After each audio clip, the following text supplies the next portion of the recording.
You are also looking live at the Capitol building in D.C. coming right up.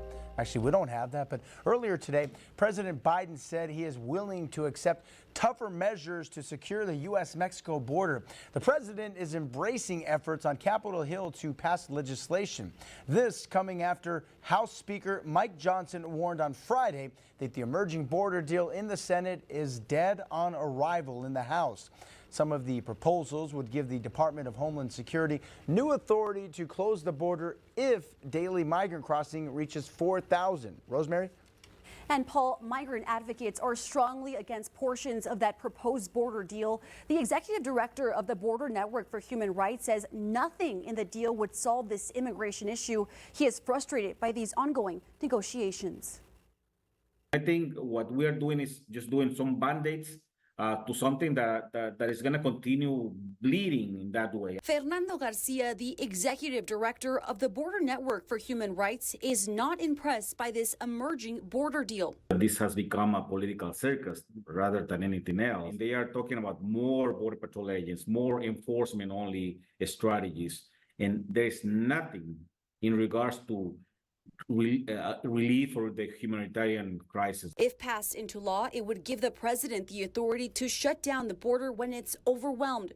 The president said earlier he would shut down the border right now if given the power by Congress. But what is very surprising is now that President Biden has embraced that same narrative.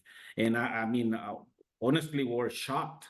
The proposal also includes speeding up the asylum process. Garcia says this will only lead to more deportations and rejections. You want a system that works faster, but for what purpose?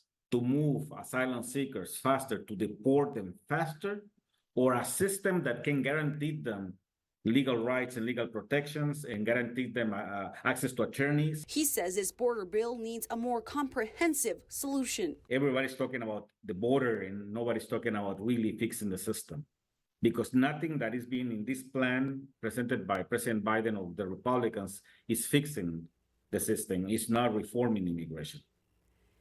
And Garcia says this border deal will directly impact our region and El Paso residents. The deal could be ready in the coming days. Paul?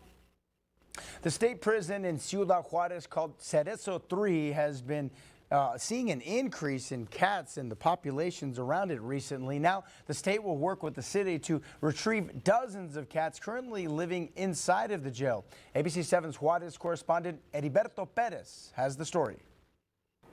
These cats living at Juárez's prison El CERESO lack proper veterinarian care. Once they are recovered, city officials will take care of them, but they can retrieve them yet until an official permit is issued. Hay alrededor de 30 gatos que son los que quieren ellos que nos llevemos.